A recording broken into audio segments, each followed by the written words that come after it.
3 tersangka dan 1 saksi kasus penembakan Brigadir J menjalani tes kebohongan di Puslap 4 Polri.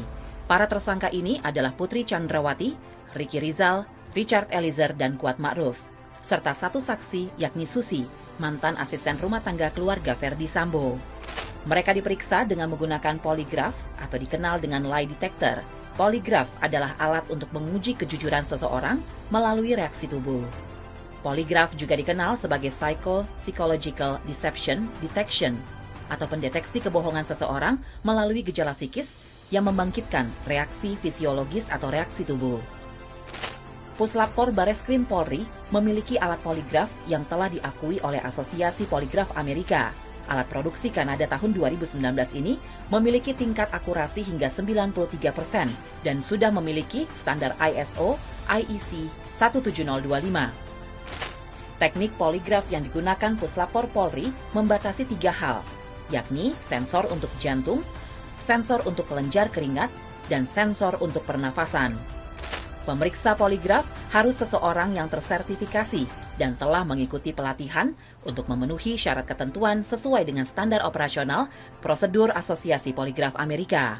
Saat pemeriksaan poligraf, ada beberapa kriteria yang harus dilakukan, yakni pemilihan metode atau teknik pertanyaan yang akan dilakukan. Tim Puslap 4 Polri menggunakan metode yang merujuk pada penelitian yang dilakukan di Universitas Utah, Amerika Serikat, yaitu Utah ZCT, dengan menggunakan teknik pertanyaan pembanding.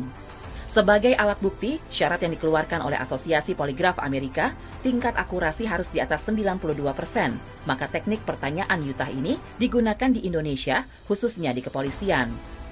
Adapun fungsi poligraf yaitu untuk mendapatkan kejujuran seseorang secara profesional, mendeteksi seseorang melakukan kebohongan untuk membuktikan ketidakbersalahan, untuk membersihkan nama baik, dan menyelesaikan permasalahan dengan segera, serta investigasi kasus kejahatan dan pre-employment screening.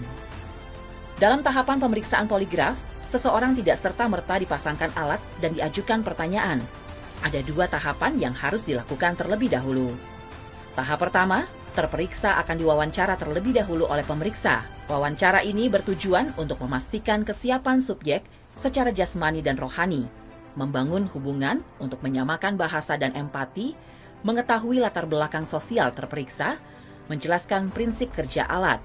Pemeriksa kemudian mempelajari terperiksa dan bahasa tubuh terperiksa, menyamakan persepsi kedudukan kasus, dan mempersiapkan pertanyaan dalam tes. Setelah itu, baru dilakukan pemeriksaan poligraf.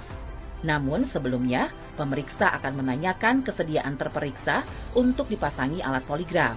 Ini merupakan prosedur yang dilakukan dengan tetap menjunjung prinsip hak asasi manusia. Pemeriksaan poligraf bisa berlangsung selama 3-6 jam dengan single issue. Hasil dari poligraf berupa grafik yang nantinya akan dituangkan ke dalam form hand scoring untuk dilakukan analisa sebagai hasil dari pendapat ahli berupa berita acara pemeriksaan. Inilah salah satu metode scientific crime investigation yang digunakan Polri untuk mengusut kasus penembakan Brigadir J secara transparan dan profesional.